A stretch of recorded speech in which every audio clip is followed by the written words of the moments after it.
your spirit soar. This is the podcast you can't ignore. It's the badass broadcast. Feel the flame breaking the rules, rewriting the game. Welcome back to the Badass Broadcast, where we burn through the bullshit and rise in our unstoppable power. I am your host, favorite fire starter and nervous system regulator, the Queen Lady T. And today is What the Fuck Wednesday. So listen, today we are talking about what the fuck is Reiki anyway, because I get it. It sounds mysterious. Woo woo. Nope, scratch that. I hate that fucking word. Foreign, unfamiliar, whatever. And still people are curious. They ask, what is Reiki? Where did it come from? Why do I need an attunement? Is this some kind of cult? And the big one, did my ancestors do it? I take that back. The biggest one is probably, is it in the Bible? And the short answer is, no, your ancestor didn't do it. And no, it's not in the Bible. But let's get into it. Every word, every beat, your truth out loud. Okay, so here's a simple breakdown without making this a boring history lesson. Reiki is a form of energy healing. It originated in Japan in the early 1900s through a man named Mikao Usui. That's why the traditional form is called Usui Reiki. From there, it evolved, passed down from teacher to student, and eventually made its way to the West in the 1930s via a woman named Awao Takata. Actually, I'm not even sure if I'm pronouncing that right, but she was a Japanese-American woman who was treated in Japan and later became a Reiki master herself.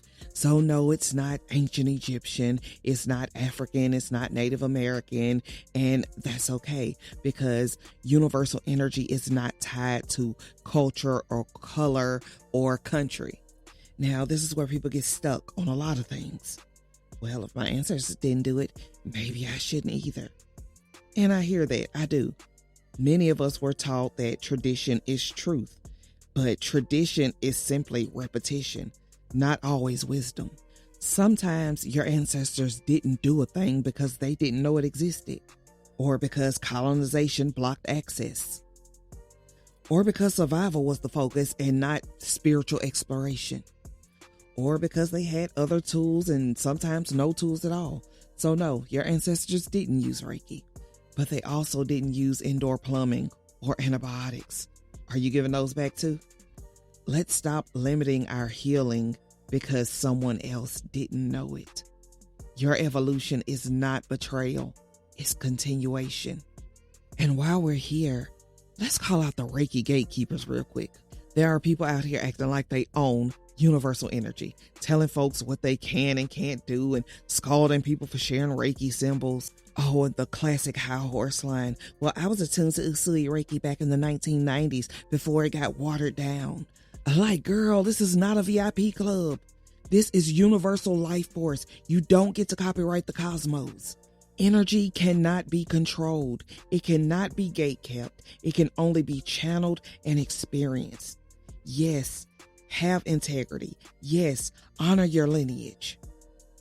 But don't get it twisted. You don't own the flow. And for those of you acting like Master Usui is turning in his grave, calm down, breathe, maybe do Reiki on your nervous system real quick. And most importantly, remember your Reiki principles. I think it starts something like, just for today, I will not be angry. And here's something a lot of people don't know. There are so many different types of Reiki out there now. It's not just Usui Reiki, though that's the one most people have heard of because it's the traditional system brought to the West. But me, like many, I have explored lots of them. I'm actually attuned to 5 different Reiki modalities: Usui Reiki, Karuna Ki, Divine Fire, Kundalini Reiki, and Anti-High Quantum Reiki. And there's actually a couple more that I would have to go dig through my Reiki journals to remember, because some of the others that I've tried kind of, I don't know, I guess they fizzled out, or maybe they didn't get very far, or maybe I just haven't met anybody else who knows of them, but I've never heard of them again, so I don't know. my point is Reiki has evolved just like we have. And that's not a bad thing. Now, in terms of levels, I'm attuned to the master level in 4 of those systems. And I can actually pass on attunements in 3 of them, which is Karuna Ki, Divine Fire, and Kundalini Reiki. With the Usui Reiki, you have to be attuned to the teacher level if you want to be able to pass it on. And I stopped at the master level.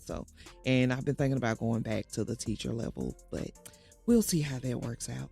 Because honestly, Kundalini Reiki, which is the last one that I learned, has been my favorite. This is the one I resonate most with. There's no symbols, just pure, powerful energy flow. It's the strongest for me and the most intuitive. That's the one I use. It's the one I teach. And it's the one I've seen the biggest transformations from in both myself and my clients. It's the one that called me back to Reiki. And maybe that's why I'm able to teach it with so much confidence, because it feels more like home in my body. Now, I'm sure you heard me mention attunements a couple of times, so let's talk about attunements. Because a lot of people want to know, I always get the question, like, what is an attunement? Why do I need it? Can I still use Reiki without it? Here's my take, and it's the simplest metaphor I can give you. Imagine Reiki like a radio signal, and the energy is always there, always playing like a cosmic radio station. But your internal radio isn't tuned in, so the signal is fuzzy. You catch static, you might hear it faintly, you might feel something sometimes, but it's not real clear. Now, an attunement is like locking your dial into that station, not just the one city's version of it, but the whole satellite stream. So no matter where you are, emotionally, energetically, physically, you can tap into that signal with clarity and strength.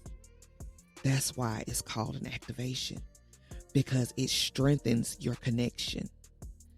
So yes, you can use Reiki without being attuned to it. But an attunement helps you avoid that static disruption. It allows you to become a clear and open channel. And just to be clear, when you're channeling Reiki, you're not using your own energy. You're not draining yourself. You're not giving someone else your life force. You are simply becoming a conduit. Think of yourself like a garden hose.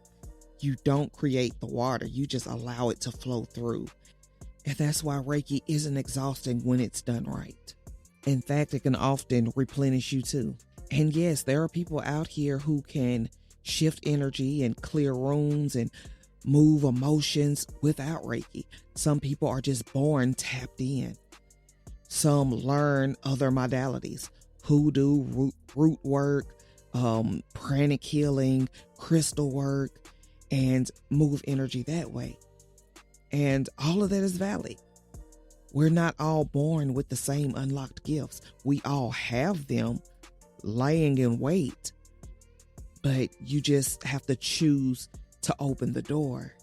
So while we naturally say we learn Reiki, actually what's happening is we're remembering how to move life force energy. So now that we've cleared that up, let's shift, because once I got attuned to Reiki, not just once, but 5 times, I still didn't fully believe in what I had. I knew it worked. I could feel the energy, but I doubted myself. It wasn't until I followed a whisper, a download from spirit, that things started to shift. I'll tell you what that whisper said in just a second, because you already know what time it is. It's time. It's time. It's time. It's time for the Weirdo Chronicles. You want to know what's wild? I really underestimated the power that I've been sitting on for years. I've been out here doing the things I thought I was supposed to do, what the guru said to do, what the internet rewarded, and what made sense on paper. Building courses, writing journals, checking all the boxes. But Reiki, that's always been my thing. And I ran from it quietly and politely. Like maybe if I didn't look too long, it wouldn't call me too loud. Oh, but did it again and again. Even after I got attuned, not just once, but in 5 different Reiki lineages. Oh, and did I mention I got attuned to Usui twice because I took a Mommy and Me course with all 5 of my girls. Anyway, back to the story. After all of that, I still doubted it. I knew it was real because I could feel the energy move, but I didn't fully believe in it. I didn't believe in me. I didn't trust my own gift. Part of that was conditioning. A big part of that was conditioning. Like, who the hell am I to think that I can heal somebody? That was just crazy, right? That's the shit I grew up watching in movies. And then part of it was holding on to the voices that told me I had to do something else to be valid. And I feel like I'm telling the story kind of backwards, but one of my truest moments of awakening and what really started shifting everything, my Reiki infused meditations. I didn't even know that was a thing. It literally came from my guides whispering into my spirit. I had to research how to even do it. And of course, I was so skeptical. But I made a few. I sent them out. I asked for honest feedback. And the testimonials I got back. Wow.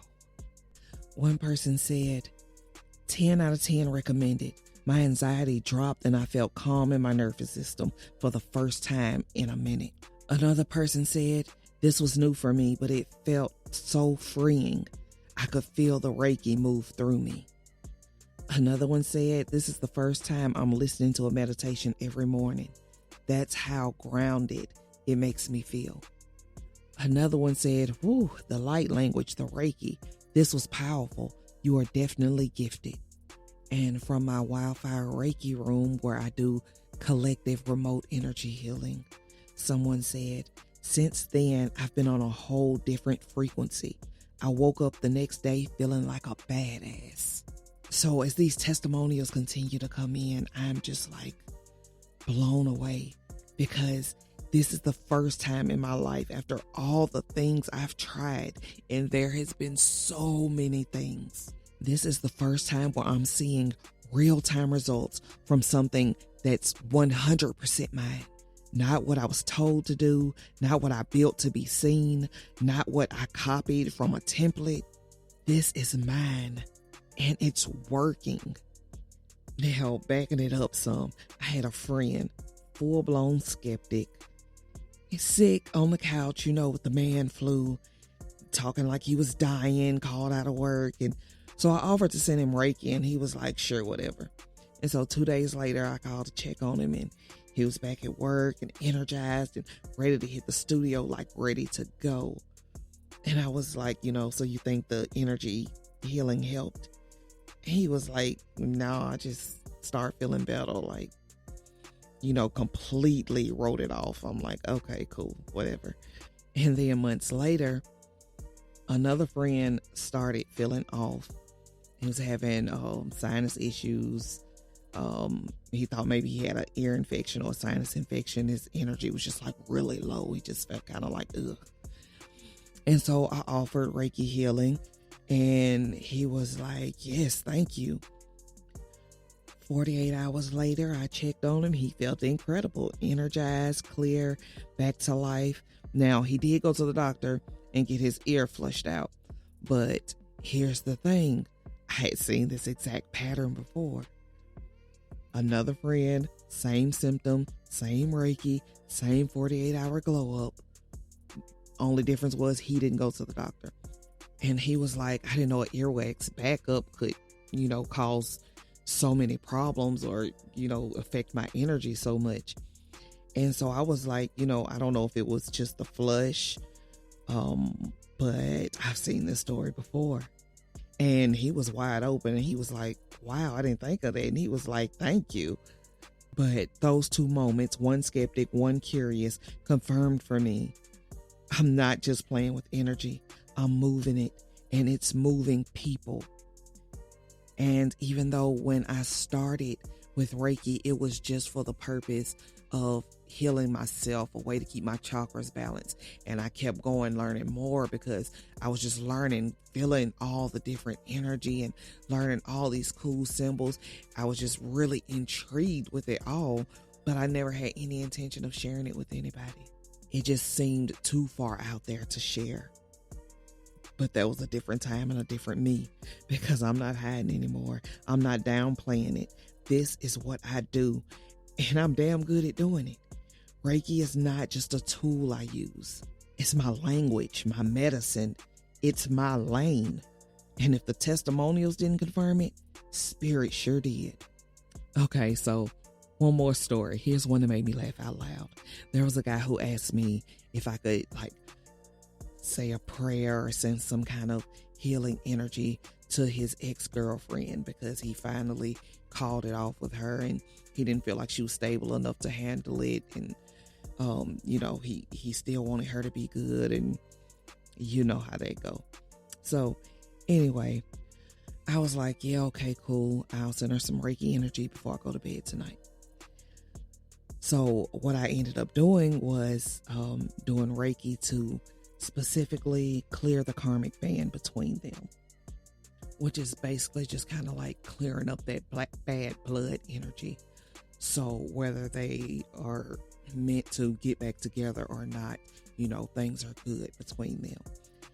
So 2 days later, I noticed he changed his status on Facebook to in a relationship with, you guessed it, the ex-girlfriend. And I didn't say a word. I didn't ask questions, but it definitely had me giggling for real, because Reiki doesn't always give you what you think you want. It gives you what you need: healing, closure, or the plot twist of your life. So yeah, I've been sitting on this power for way too long, whispering instead of owning, trying to do what made sense instead of what made magic. But not anymore. This is me. This is my weird. This is my work. And if you feel it, you're not crazy. That's just the frequency finding you. Now, if you want to experience Reiki for yourself, here's some ways you can go deeper with me and actually feel the energy we've been talking about. Number one, we've got the Wildfire Reiki Room. You can join me every Sunday night at 10 p.m. Eastern on TikTok Live or in my Elevated Soul Tribe Facebook community. This is a collective remote Reiki session where we focus on deep healing themes like chakra balancing, nervous system softening, inner child healing, or whatever the collective energy calls for. Number two, there are my Reiki infused meditations and activations. You can tap into my growing library of powerful Reiki infused meditations. You can listen on the Insight Timer app. You can download them from my Buy Me a Coffee shop, or you can try my free 5-minute nervous system reset for overthinkers, streaming now on SoundCloud, and you can find that link in the show notes. 3, you can book a Wildfire Reiki activation. If you need focused energy healing for something specific like nervous system repair, emotional release, or even something like DNA repair, book a private session and we can move some serious energy together. And 4, you can become a healer. If you're ready to activate your own Reiki flow, my Reiki Activation and Attunement course is open for enrollment. So you can learn to heal yourself and others the Wildfire way. And you'll find all these links and info in the show notes, or go to unstoppablepbadass.me. Let's get you lit from the inside out. Thank you so much for tuning in to my Reiki rant. I will catch you next Wednesday as our Healer's Journey series continues. Until then, remember, you are an unstoppable badass, worthy of everything your heart desires. Let's get it. The spark ignites a revolution born in the firelight. No more hiding, no playing small. It's time to rise, we're claiming it all. If this episode spoke to your soul, don't keep it to yourself. Like it, share it, send it to someone who needs a dose of badassery in their life. Want to be a guest on the show? Got a powerful story, message, or mission? Apply now at unstoppablepbadass.me. Need a high vibe home for your healing and growth? Join my free Facebook community, The Elevated Soul Tribe. It's where soul-led women come to rise, connect, and stay real. If you're a seer, light worker, or spiritual badass who's done shrinking, step inside the fire and rise with us in Sacred Wildfire, my virtual queen circle. Feeling stuck or ready to break through? Book your free badass breakthrough session and let's uncover what's been holding you back. Clarity, power, momentum, all waiting on the other side. Ready to activate your healing gifts? Enroll in my Kundalini Reiki activation and attunement course. Step into or deepen your healer's journey with sacred energy work that transforms you from the inside out. Want to show some love? Donate or shop at buymeacoffee.com/The Queen Lady Tea, because your support helps me keep lighting fires and dropping truth. You can find all these links in the show notes, the description, or at unstoppablepadass.me. Thank you so much for rocking with me, and I'll catch you in the next episode of the Badass Broadcast. It's the Badass Broadcast. Claim your crown. No limits, no boundaries, no backing down. For the dreamers, the fighters, the ones who dare to rise from the ashes to take their share. This is your anthem, your power unleashed, a movement of love, a force of peace. It's the Badass Broadcast. It's your time, step into the spotlight, let yourself shine.